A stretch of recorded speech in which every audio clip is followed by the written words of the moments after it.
Hello, thank you for joining us today at the Charged Virtual Conference on EV Engineering. The topic of this session is driving innovation, trends in EV battery pack design and Donaldson's response to market evolution, and it's brought to you by Donaldson. There will be a Q&A session after the presentation, so please submit your questions at any time by clicking the Q&A button on your screen, and a recorded video of the presentation will also be available to view on demand after the session is completed. You can visit this session's registration page on our site for more details. Our speaker today is François Ditoni, Engineering Manager, Vehicle Electrification at Donaldson. Welcome. Hello everyone, my name is François Ditoni. I am Application Engineering Manager at Donaldson for the Vehicle Electrification Group. Welcome to this conference. Today I will be talking about the trends in EV battery pack design and how Donaldson responds to this market evolution.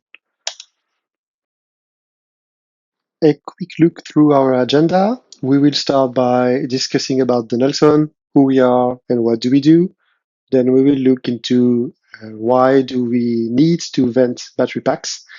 And then we will look into the market trends evolution and Donaldson adaptation, which will be more in detail on the energy density of the battery packs, on the housing variations, on the needs of battery pack testing, and also on the design for edge cases.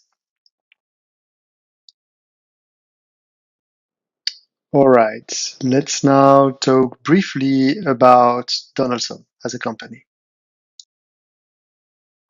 Donaldson is a global filtration company founded more than a century ago by Frank Donaldson. He first invented engine air intake filter for tractors. Then the expertise of the company grew in filtration for air and over fluids in different fields. Now we are a company with 40 different locations all over the world, solving some of the most complex filtration challenge in the world in different industries. Now, if we look in details, we have three different verticals addressing different markets. Mobile solution is addressing everything which is related to engine filtration, whether it's air intake, oil, or fuel, for different industries, transport, construction, mining, and agriculture. Industrial solution represents all the filtration installation for industries, whether we're filtering oil and gas, industrial gases, air with different types of fumes and dusts from different industrial processes. And the third division is life science, where my team, vehicle electrification, belongs to. So we do serve food and beverage, medical devices, bioprocessing, and microelectronics markets as well. Microelectronics and vehicle electrification teams are also in life science because we use typically similar types of membranes than the other teams in the same division. If we now look at vehicle electrification portfolio, we do take care primarily about venting of components on a vehicle. Typically, battery packs is what we will be discussing today in detail, but we also provide vents for different components, such as powertrain, power electronics, sensors, lighting, fluid reservoir, motor and pumps, horns. Basically, any enclosure that requires tightness, water tightness, or air tightness will need a vent if there is an electrical component or anything where you can have a pressure variation inside. The common point in between all these devices is that they are using our EPTFE Tetratex membrane to breathe. But beyond that point, they are all different in installation and in technical choices to adapt to the different components. For instance, a powertrain vent would need to ensure compatibility with the oil inside the drive module. And the fluid reservoir vents would need to be compatible and resistant to the different fluids that it will address. So why do we want the battery pack to be vented? Well, first is to ensure the pressure equalization.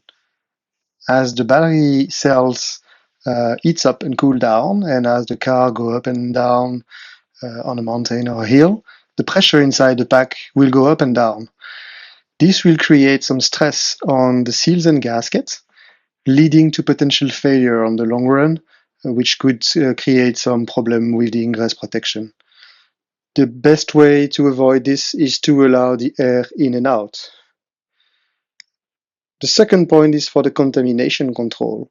Because if you don't need contamination control, pressure equalization is easy. You just drill a hole inside the battery pack. The problem is on a battery pack, you don't want water to go in and you don't want dust or particulates to go inside the battery pack because it's a critical component that needs protection to ensure its integrity and performance. And the third point is you need rapid degassing in terms of thermal runaway. If a battery cell enters in thermal runaway, it will create a large amount of harmful gas that needs to be exhausted out of the battery pack to avoid that the thermal event propagates inside the battery pack.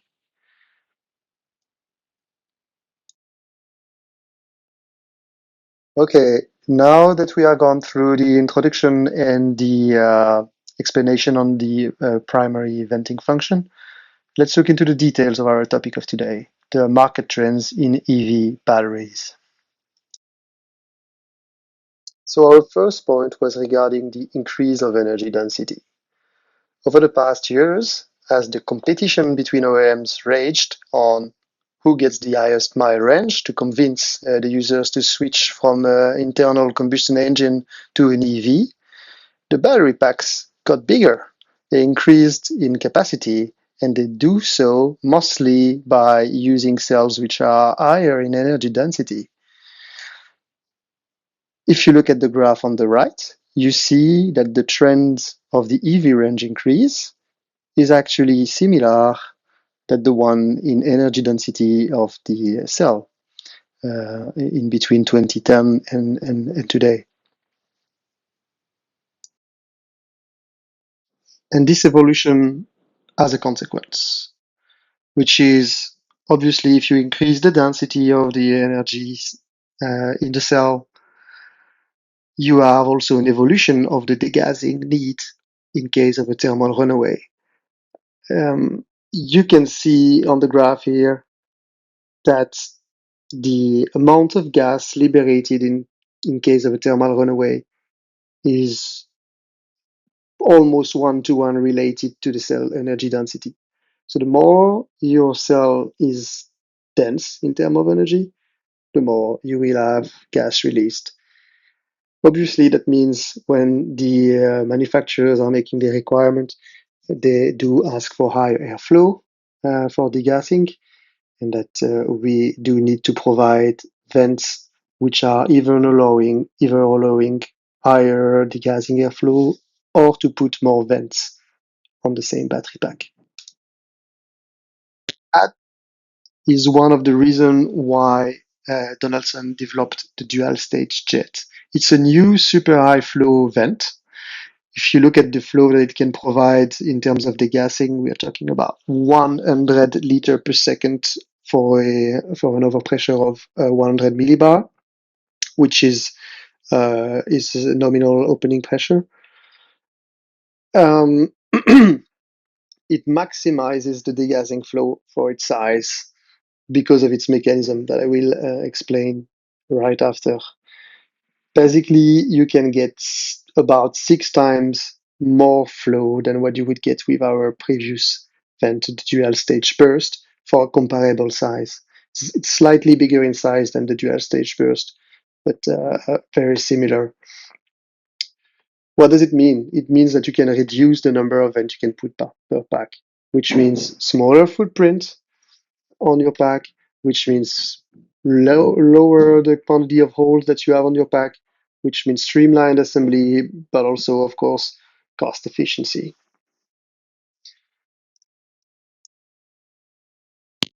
Now, if we look at how it works, in normal operation, the jet allows the air to go through the membrane. The poppet is maintained in position with the spring-loaded mechanism, and the X-ring seals ensure the seal tightness in between the poppet and the body.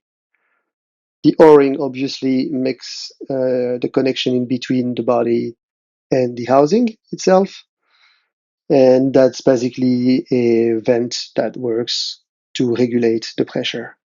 In case of an emergency degassing, then the pressure inside the battery pack will increase fast, and this will compress the, the spring mechanism, and the full poppet will eject. By doing so, it will liberate the complete diameter to degas, which means for its size, there is no way to make a higher degassing flow with a vent. Let's now look at the second point of our market trends evolution, which is the variety of housing designs. So typically we see a broadening of the installation of battery packs on different type of vehicles and installation. We are talking about heavy duty packs for on and off-road vehicles, which would typically have thicker walls to withstand higher mechanical loads. We're talking about the different segments and strategies that the passenger car manufacturer would face and use. And we're talking about small electrical vehicles, two-wheelers, three-wheelers, and stationary or near stationary application. Typically, you could see composite covers or aluminum casting covers. You could also see steel stamped or even plastic injected covers. All of these will have different thickness and characteristics that needs to be addressed with a different fixation method. In parallel with that, you also see that plants making batteries have different strategies to assemble. Some would rather use a torque control gun to ensure that the device is properly installed. Some would rather have a manual installation. But all will want to have a leak testing at pack level afterwards. And that's a point that we will be discussing later on. So in order to address these different needs, we need to have different type of interface. That's why the dual-stage burst and the dual-stage jet both offer two different type of interface. One is the screw-fit version that you see on the left, illustrated on the jet. But you can also have a quarter-ton bayonet, as you can see on the right, illustrated on the dual-stage burst. And the quarter-ton bayonet can be tuned to different thicknesses of housing. The screw fit will typically be adapted for heavy-duty housing and for a torque controlling gun. And the quarter-ton bayonet is an easy manual installation, which is very efficient on thinner interfaces.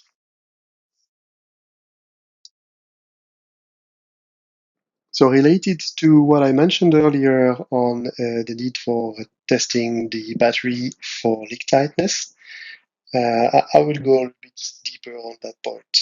So typically, you would need to have at the end of a battery pack assembly line a leak test with air or with helium to ensure that the battery pack is correctly leak tight. That works with air connection, which is plugged somewhere on the battery pack that can be using one of the vent interface or another one. Pressurize the pack to a certain pressure and then detects if there is any airflow caused by a leak somewhere on the pack. Obviously, that cannot work if you have a breathing membrane unassembled, because by definition, the membrane is not airtight tight. It's made to equilibrate the pressure.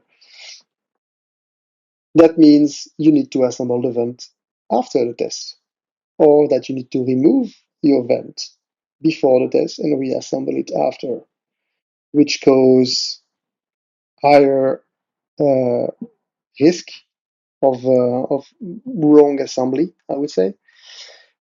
And typically, a way to address this, and that's being more and more requested by battery manufacturer, is to plug the membranes temporarily for the test. So that's why we developed the leak check device for the jet vent. It's a device that you can put on the jet to temporarily plug the membrane. It's a quarter turn manual installation. So you take the red leak check device, which is here, and you install it on the vent and provide a quarter turn. It allows the leak testing to be done with the vent installed, which means your O-ring here is also being tested. Obviously, that means you have a better control of your different interfaces, so you lower the risk of misassembly. This also means that it's cost efficient because you don't need to deassemble the vent. So you have less operation than if you would have to remove your vent and put it back. And you could even use this interface to connect to the tester. So if you adapt this cover with a plugged hole, you can perfectly go through and fill the battery pack via this leak check device.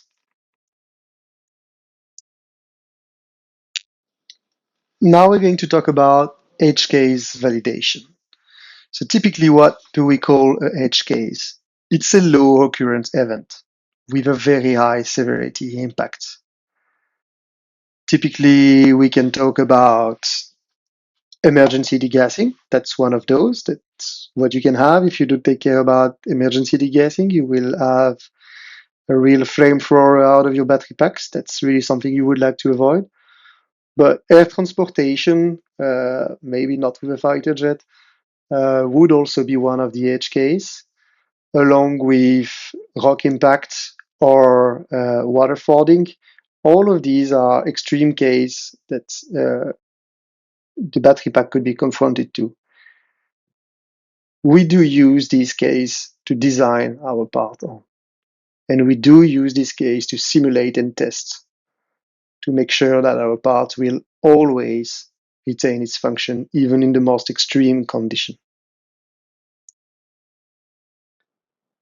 How do we do the edge case testing? So we can test the degassing airflow with an air bench, testing the amount of pressure you have on your vent when applying a certain flow. We can simulate a shock test on a shaker bench, or we can simulate exposure to different types of water spray or submersion using IPX7, IPX9K testing facilities. One particular edge case, which is interesting to mention, is the thermal runaway testing. So Donaldson builds thermal runaway benches for vents. These allow us to test various test scenarios of pressure and temperature ramps to evaluate the vane behavior. It allows to adjust the test to specific battery pack parameters. So typically, a battery manufacturer or an OEM would provide us with his simulation expected ramp rate and temperature, or several of those. And then we can test the reaction of our vents to these different scenarios. That saves a lot on battery pack thermal runaway test cost, because that means if you are in a preliminary phase, you can already do first test and provide inputs with a limited test. Of course, you don't need to actually do a thermal runaway on a battery pack, which is obviously very costly and very, very long lead time.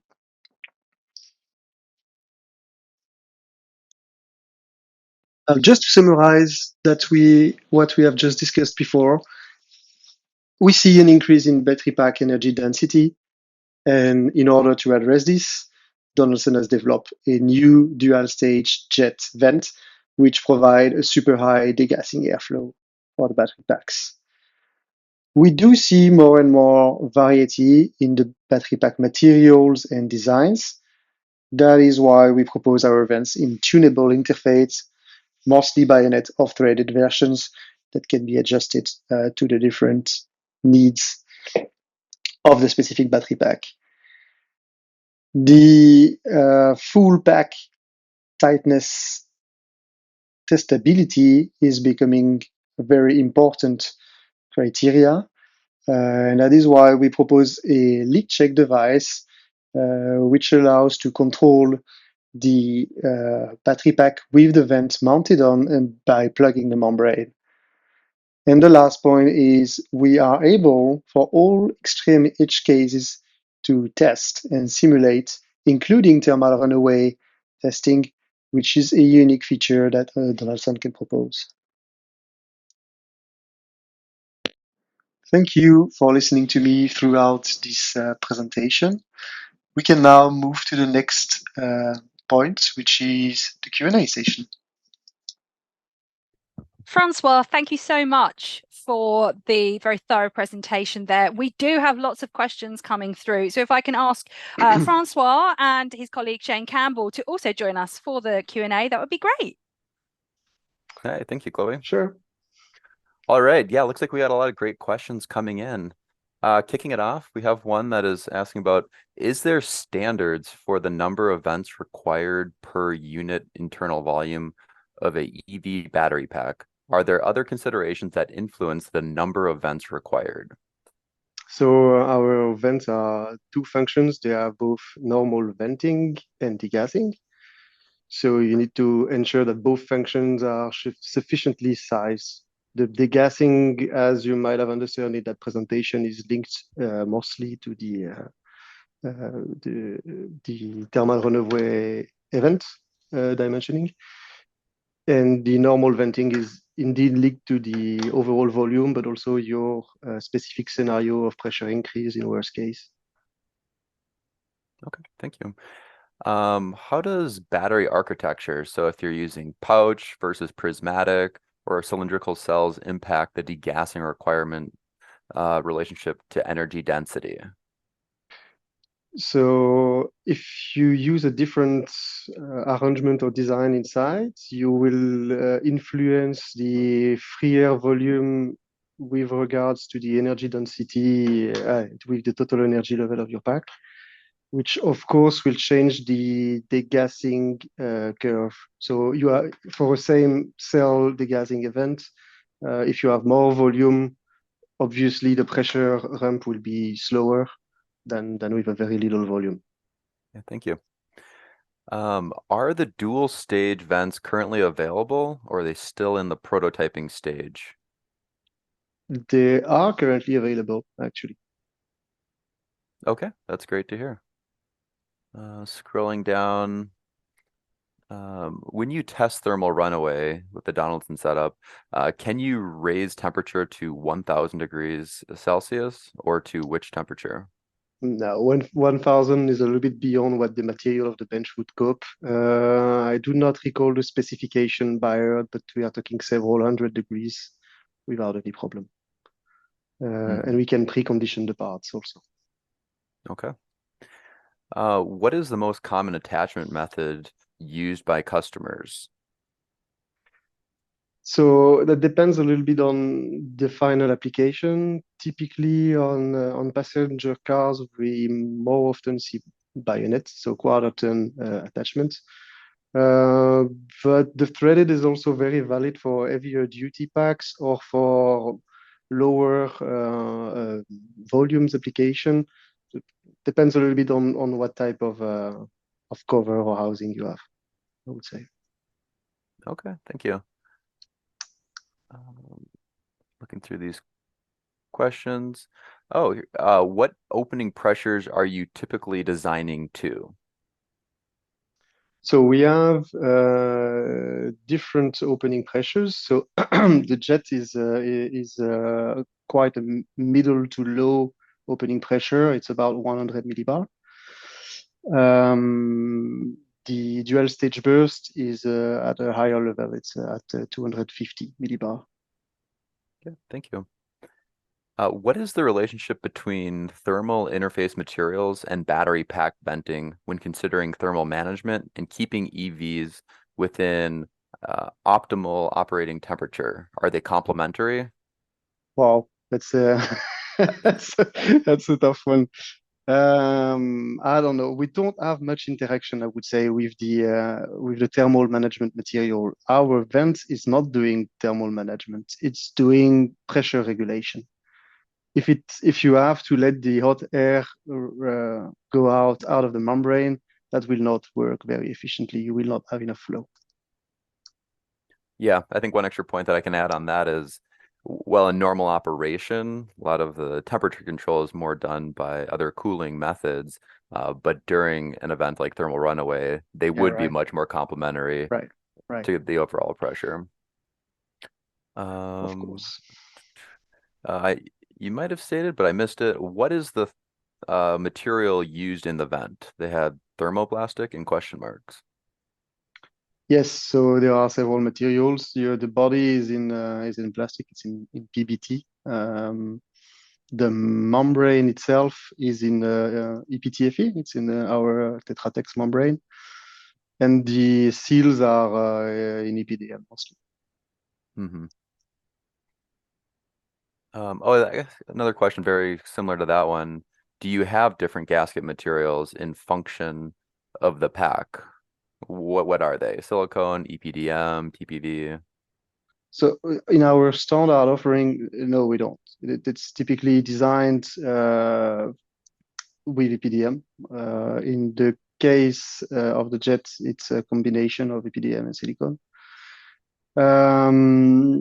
But that's for specific requests that can be studied, but it's perfectly possible to switch material. Yep. All right, I have two questions here related to liquid immersion cooling. One is how much could the possible adoption of dielectric fluid battery immersion cooling affect battery venting design? So yeah, that depends a little bit on how this is implemented. If you immerse the full battery pack, of course, you cannot put a vent and hope that it will breathe through the liquid. But you can have this immersion done at the module level, and then have a full pack where you still need breathing because you still have pressure variation. So it's complementary from what I could understand of the implementation of this technology. Okay, thank you. This one question says, how does the vent hold up to hot particulates in the ejection? So I think they're asking, do we have some type of spark arrestor Yeah, for that feature? it's not embedded on the product. Again, that's something which, in case of a particular request, can be studied, but it's definitely not embedded on the product. And as I mentioned, it's fully plastic and PTFE. So this is not made to retain hot particulate. Mm-hmm. Okay. Here's one. Does dual stage jet provide more breathing airflow than other vents on the market?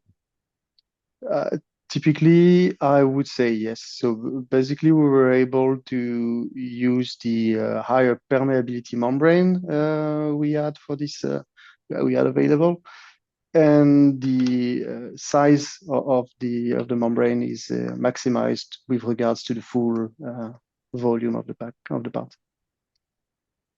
Okay, thank you. We have time for just one more question. Yep. Last one that I have here is, which countries is your team located in?